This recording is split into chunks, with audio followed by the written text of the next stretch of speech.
They called me worthless, and my own father proved it the day he threw me out of his house. With nothing but pain and determination, I disappeared from his world.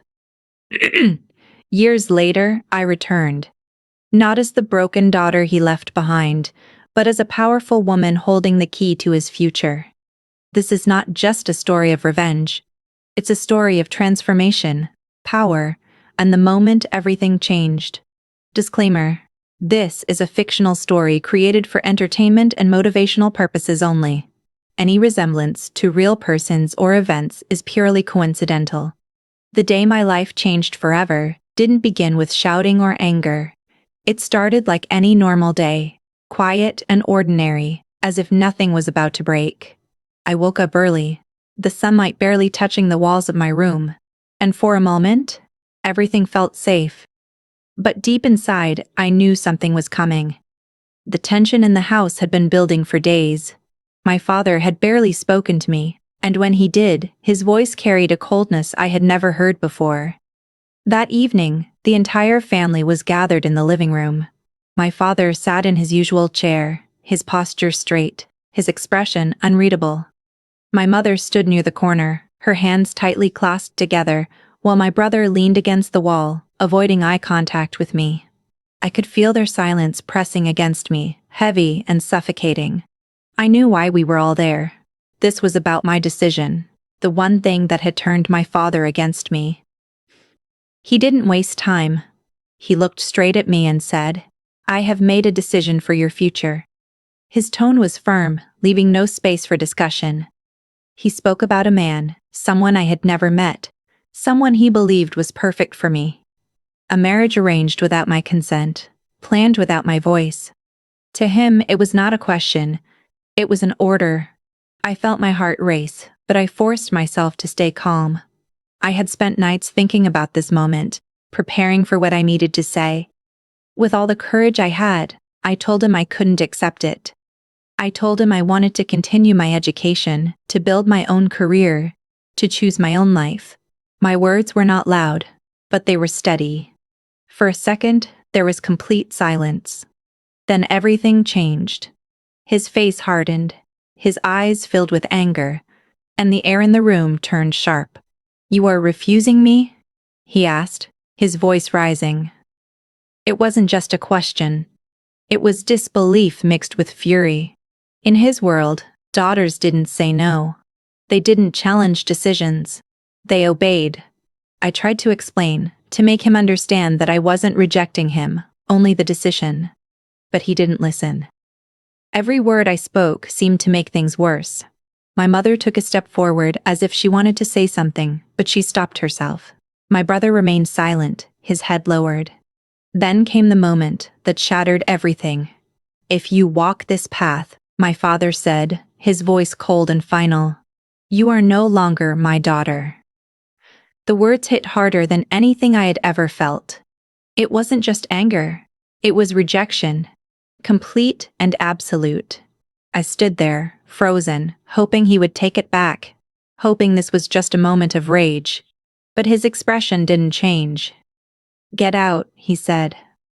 The room felt smaller, the walls closing in on me. My mother's eyes filled with tears, but she didn't move. She didn't stop him. She didn't stop me either. My brother still said nothing. I walked to my room in silence, each step heavier than the last. I looked around at the place I'd grown up in, the walls that had once felt like home. Now they felt distant, like they no longer belonged to me. I packed a small bag with whatever I could carry, some clothes, a few personal things, nothing more. When I stepped back into the living room, no one spoke. My father didn't even look at me. It was as if I had already disappeared from his life.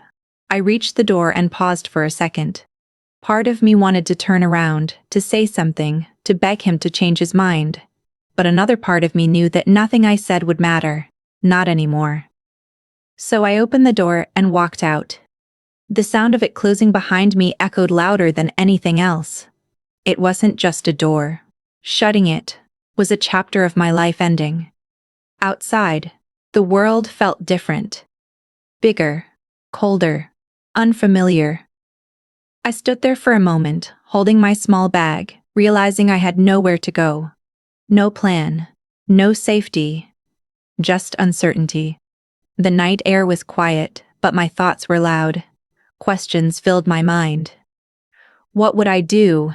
Where would I go? How would I survive?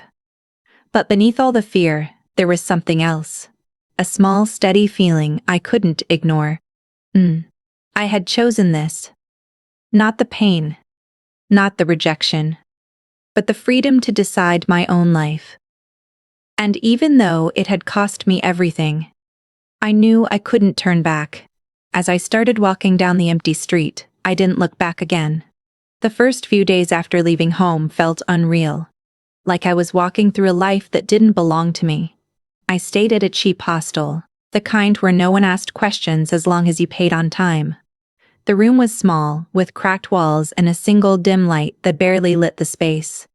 At night, I lay awake staring at the ceiling, replaying everything in my mind. My father's voice, his words, the look on my mother's face. It all echoed endlessly. Sleep became a stranger, and silence became my only companion. Money was my first and biggest problem. I had very little, just enough to survive for a short time. I quickly realized that if I didn't find work, I would lose even this fragile sense of stability. I spent entire days walking through the city, going from place to place asking for any kind of job. Most people rejected me without even listening. Some looked at me with suspicion, others with pity. Neither felt good. Eventually, I found my first job at a small cafe. It wasn't glamorous. I cleaned tables, washed dishes, and sometimes served customers when it got busy. The pay was low and the hours were long, but it was enough to keep me going. Every day, I forced myself to wake up early, put on a brave face, and show up. No matter how tired I felt, I couldn't afford to stop. The work was exhausting, but it taught me something important. It taught me discipline. It taught me that survival wasn't about comfort. It was about consistency. Even on the days when my body ached and my mind felt heavy, I kept going. Because I had no other choice.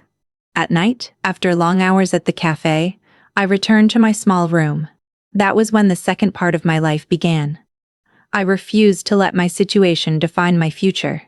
I didn't have money for formal education, but I had something else: determination. I started learning on my own. I borrowed books whenever I could, sometimes from libraries, sometimes from people I barely knew. I used free resources, reading about business, finance, leadership, anything that could help me grow. At first, it was difficult. The concepts were complex, and my mind was often too tired to focus. But slowly, things started to make sense. I created a routine. Work during the day, study at night. Repeat. There were moments when I wanted to give up. Nights when I felt completely alone, when the weight of everything became too much. I would sit on the edge of my bed, staring at my notes, wondering if any of this effort would actually lead somewhere. But then I would remember that going back wasn't an option. I couldn't return to the life I had left behind. I had to move forward, no matter how slow the progress felt. Months passed, and I started to notice small changes. I became more confident. I spoke better. I understood things I once found impossible. The girl who had walked out of her home with nothing was slowly transforming into someone stronger. One day, an opportunity came unexpectedly. A regular customer at the cafe noticed me. He had seen me working tirelessly, day after day, always focused, always serious. He started talking to me, asking about my background, my goals. At first I was hesitant. I wasn't used to people showing genuine interest in me, but something about him felt different. I told him the truth, not everything, but enough for him to understand where I came from and what I wanted. Instead of judging me, he listened. And then he offered me something I didn't expect. A chance. He worked at a small startup company and said they were looking for someone hardworking, someone willing to learn. The position wasn't big, and the salary wasn't much higher than what I was earning, but it was a step forward. I didn't hesitate. Leaving the cafe felt strange. It had been my first lifeline. the place where I learned to survive. But I knew I couldn't stay there forever. I had to take risks if I wanted to grow. The startup environment was completely different. Everything moved fast. People expected results. There was no room for mistakes, but there was also room for growth. I worked harder than ever before, absorbing everything like a sponge. I asked questions, stayed late, and took on responsibilities others avoided. There were times when I felt out of place, surrounded by people who seemed more experienced, more educated, more confident. But instead of letting that intimidate me, I used it as motivation. I pushed myself to catch up, to prove that I belonged there. Slowly, my efforts started to pay off. My work was noticed. I was given more responsibilities, more trust. For the first time, I felt like I was building something real, something meaningful. Years passed and the struggles didn't disappear, but they changed. They became challenges I could face instead of obstacles I couldn't overcome. The fear that once controlled me began to fade, replaced by a quiet confidence. I was no longer just surviving, I was preparing for something bigger. The transition from surviving to rising didn't happen overnight. It was built slowly, through years of discipline, patience, and a refusal to settle for less. By the time I fully stepped into the corporate world, I was no longer the same person who had once struggled to find a place to sleep. I had learned how to observe people, understand decisions, and most importantly, control my emotions. That control became my greatest strength. The startup I had joined began to grow, and as it expanded, so did my role within it. What started as a small opportunity turned into something much bigger. I wasn't just following instructions anymore. I was making decisions. I started managing projects, handling clients, and eventually leading small teams. Each responsibility felt like another step forward, another piece of the life I was building on my own terms. I became known for one thing: results. I didn't talk much, I didn't waste time, and I didn't let emotions interfere with my work. People started to trust me, not because of where I came from, but because of what I delivered. That trust opened doors I never imagined walking through. With time, I began to understand the deeper side of business. It wasn't just about profits and numbers. It was about timing, strategy, and knowing when to take risks. I learned how companies rise and fall, how decisions made in silence could shape entire futures. I paid attention to everything, every meeting, every discussion, every success and failure around me. Years of consistent effort finally led to a turning point. I was offered a partnership in the company. I still remember the moment clearly. Sitting in that office listening to the offer, I felt a strange mix of emotions: pride, disbelief, and a quiet satisfaction. No one had handed this to me. I had earned it, step by step, without shortcuts. Becoming a partner changed everything. My perspective shifted. I was no longer just working within the system. I was helping shape it. I had access to decisions that affected entire businesses, investments that could change lives. The responsibility was heavy, but I carried it with confidence. That was when I was introduced to a new side of the industry: acquisitions. The company had started investing in struggling businesses, identifying those on the edge of collapse and taking control before it was too late. It was a strategic move, one that required careful analysis and precise execution. We didn't just look at numbers, we looked at patterns, weaknesses, and potential. At first, I observed quietly. I studied how these deals were made, how risks were calculated, how decisions were finalized. Then slowly, I became part of the process. Reviewing financial reports became a routine, analyzing debt structures, market positions, operational inefficiencies. It all became second nature to me. I learned how to see beyond what was visible, to identify what others missed. There was something powerful about it. The idea that a single decision, made at the right time, could change the direction of an entire company. It wasn't just business anymore. It felt like control. As months passed, I started leading these evaluations myself. My recommendations carried weight, and more often than not, they were approved. Each successful acquisition strengthened my position, both within the company and within myself. I had become someone who influenced outcomes. But with that power came a new realization. The world I was now part of was small in an unexpected way. Businesses were connected. Markets overlapped. Names that once felt distant started appearing closer than I ever imagined. One afternoon, as I sat in my office reviewing a new file, I didn't expect anything unusual. It was just another case. Another struggling company needing evaluation. I opened the documents, scanning through the details like I had done countless times before.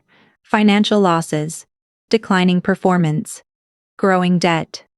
Nothing new. But then I saw the name. For a moment, everything stopped. My hands froze, my breath slowed, and the room felt unusually quiet. I read it again, just to be sure. There was no mistake. It was my father's company. The same business that had once been his pride. The same business he believed defined his legacy. The same business he once told me I would never understand. A strange feeling settled inside me. Not anger. Not pain. Something deeper. Time had changed everything. The man who once stood with absolute authority, who believed he controlled every aspect of his world, was now losing it piece by piece. The company that had once been strong was now fragile, struggling to survive in a competitive market it could no longer keep up with. I leaned back in my chair, staring at the file in front of me. Memories began to surface, moments from a life I had left behind. His voice, his decisions, his certainty. And now, here it was. Not as a memory, but as an opportunity. I didn't react immediately. I didn't rush into anything. Instead, I did what I had trained myself to do. I analyzed. I studied every detail of the company. Its financial history, its current state, its potential future. I treated it like any other case, removing emotion from the process, focusing only on facts. But deep down, I knew this was different. This wasn't just another business. This was the past, returning in a form I never expected. And for the first time in years, I allowed myself a small, controlled smile because fate had finally brought everything full circle. I didn't make a move immediately. Even though the file carried my past inside it, I treated it like any other acquisition case. That discipline was something I had built over years, and I wasn't going to let emotions interfere now. Instead of reacting, I slowed everything down. I requested more reports, deeper financial breakdowns, and detailed projections. On the surface, it looked like a routine step, but in reality, I was buying time to think, to plan, and to understand exactly how far the situation had fallen. The deeper I looked, the clearer the picture became. The company was drowning. Poor decisions, outdated strategies, and a refusal to adapt had pushed it to the edge. Debts had piled up, and revenue had dropped to a point where survival itself was uncertain. Vendors were losing trust, clients were leaving, and internal management had started to crumble. The man who once controlled everything with confidence was now trapped in a system he no longer understood. I studied every weakness carefully. Not with anger, but with precision. I wanted to know where the pressure points were, where the company was most vulnerable, and where intervention would be most effective. Every number told a story, and every story led to one conclusion. He didn't have much time left. Without immediate support, everything he had built would collapse.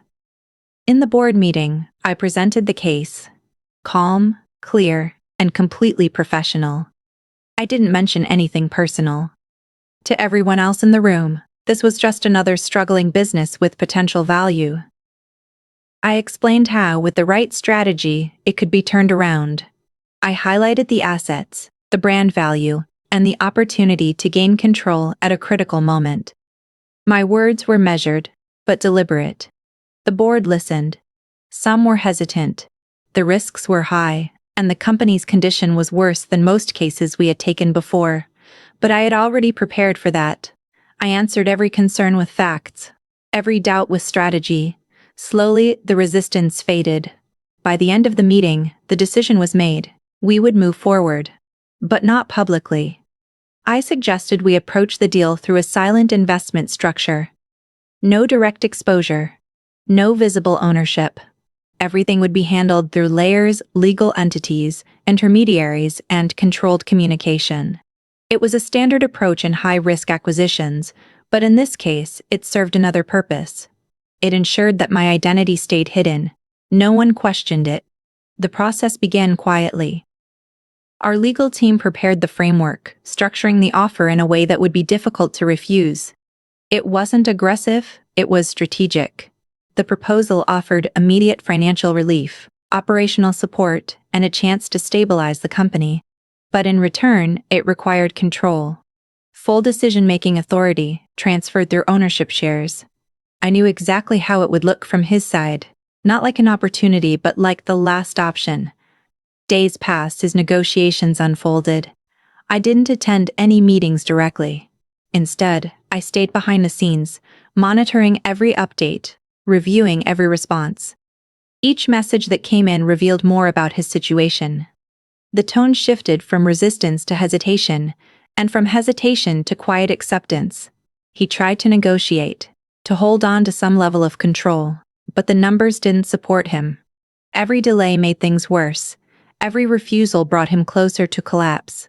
Eventually, reality did what pressure couldn't. It broke his resistance. The day he agreed to the terms was quiet. There was no dramatic moment, no confrontation, just a signature on a document that changed everything. With that single action, control of the company shifted away from him and into hands he didn't recognize, into mine. Even then, I didn't rush to reveal anything. I maintained the structure, kept everything distant and professional. To him, the investor remained unknown. Just another powerful entity stepping in at the last moment to take control of what he could no longer protect. But I knew. Every decision that followed, every instruction that went out, every strategy that was implemented, it all came from me. I began restructuring the company immediately. Inefficient departments were reviewed, financial leaks were sealed, and new systems were introduced. It wasn't about revenge. It was about control, precision, and proving that I understood this world better than he ever believed I could. There were moments, late at night, when I would sit alone and think about how everything had unfolded. The same man who once dismissed my dreams was now depending on decisions I made in silence. The same voice that told me I would never understand business had unknowingly handed his future to me. But I didn't let those thoughts distract me. I stayed focused. Because this wasn't just about the past anymore. It was about timing. And I knew the moment to step forward was coming soon. The day I decided to meet him, I didn't feel nervous. That surprised me the most. For years, I had imagined this moment in different ways. Sometimes filled with anger, sometimes with questions, sometimes with silence. But when the time finally came, there was only calm. A steady, controlled calm that came from knowing exactly who I was and what I had become. I chose my appearance carefully, not to impress, but to represent the person I had built over the years. Everything about me reflected confidence, my posture, my walk, even the way I carried my thoughts.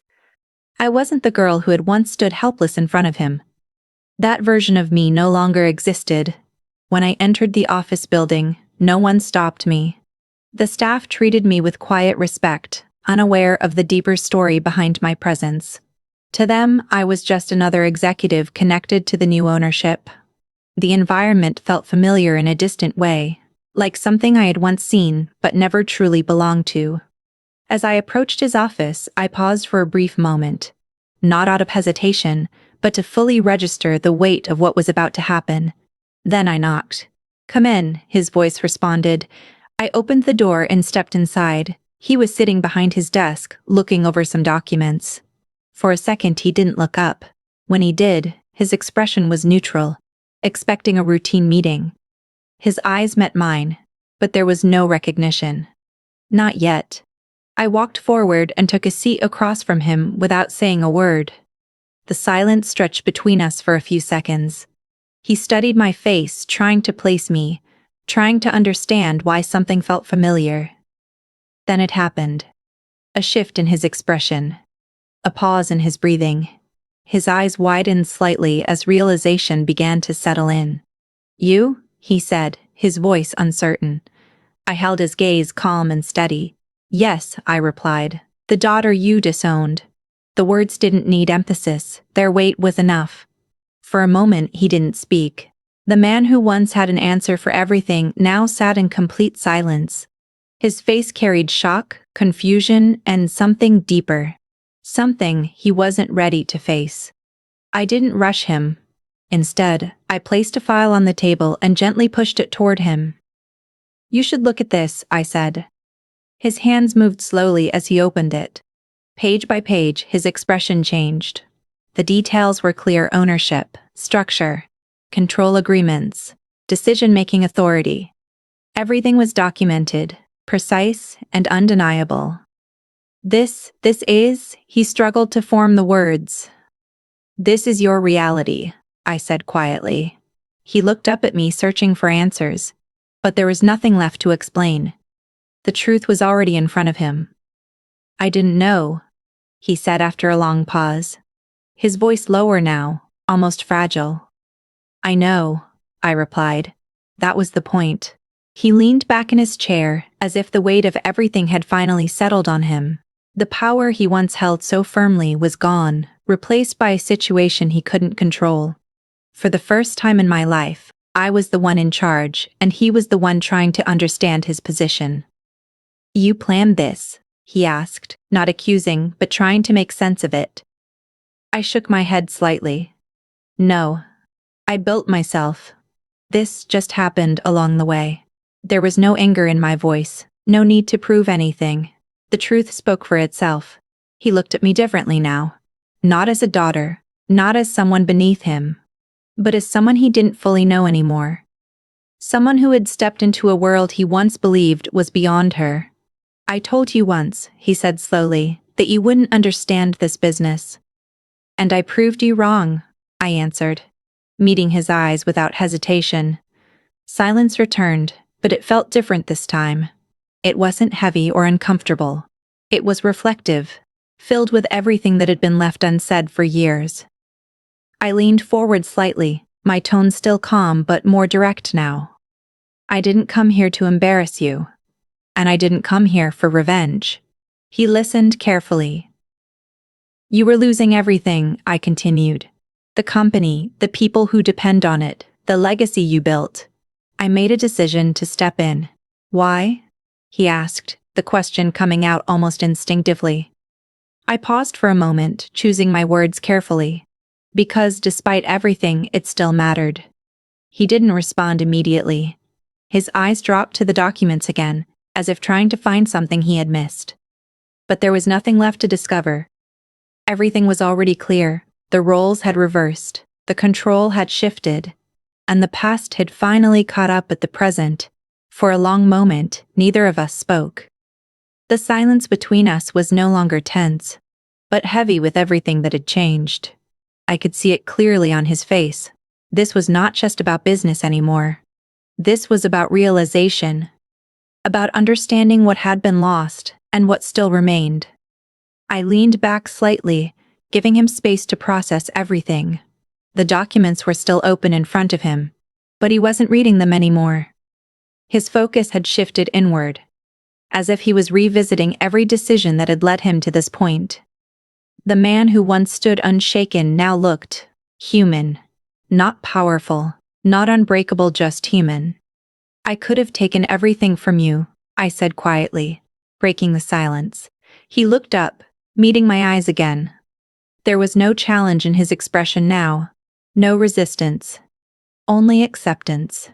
And you didn't, he replied, his voice steady but softer than before. I shook my head slightly. No, because that wouldn't change anything. He didn't interrupt. For once, he was listening without trying to control the conversation. I didn't come back to destroy you, I continued. If I wanted that, it would already be done. The company is under my control. Every decision, every direction, it all comes through me now. I don't need to prove anything. The words were direct, but not cruel. They were simply the truth. He took a deep breath, as if preparing himself for what was coming next. "Then why are you here?" he asked. That question mattered more than anything else. I leaned forward slightly, my tone calm but firm. "Because this is where things change." His expression shifted again, this time with a hint of uncertainty. Not fear, but something close to it, the awareness that what I said next would define everything moving forward.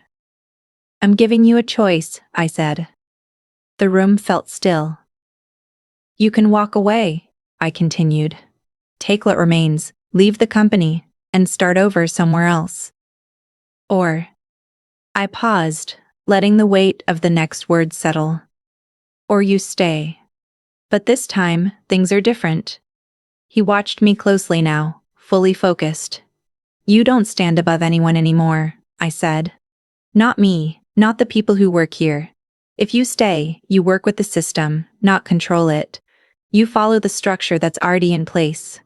You earn your position again." It wasn't an offer of power.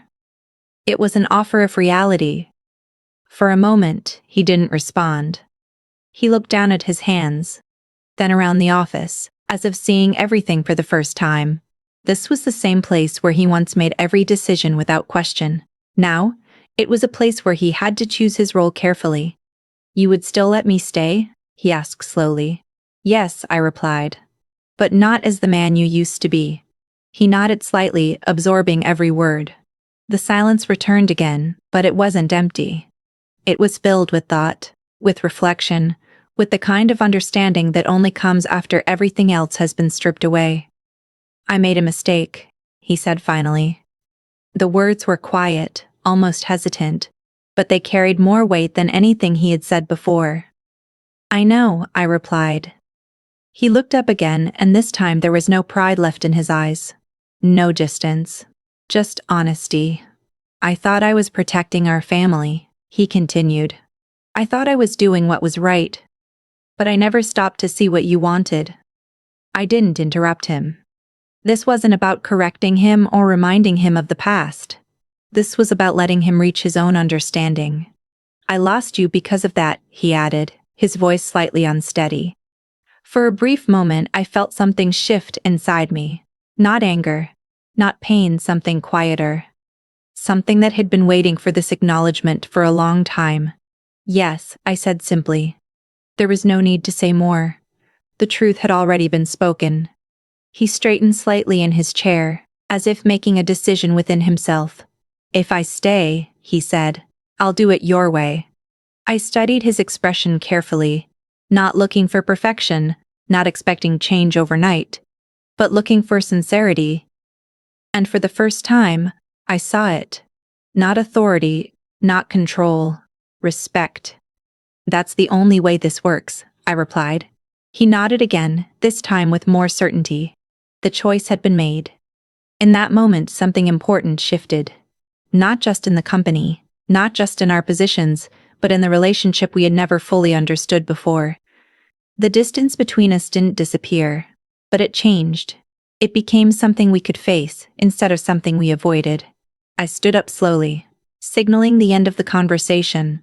There was nothing more to explain, nothing more to prove. As I turned toward the door, I paused for a brief second, not to look back at the past, but to acknowledge the present. Everything had come full circle. The girl who once walked out with nothing had returned with everything she needed. Not just power, but clarity, control, and the ability to choose what came next. This wasn't just a story about revenge, it was a story about growth, choices, and consequences. Sometimes the people who break us don't realize they're also shaping who we become. And sometimes the greatest comeback isn't about taking everything back. It's about standing in a position where you no longer need to. She didn't return as a victim. She returned as someone who rewrote her destiny. And in the end, it wasn't power that changed everything.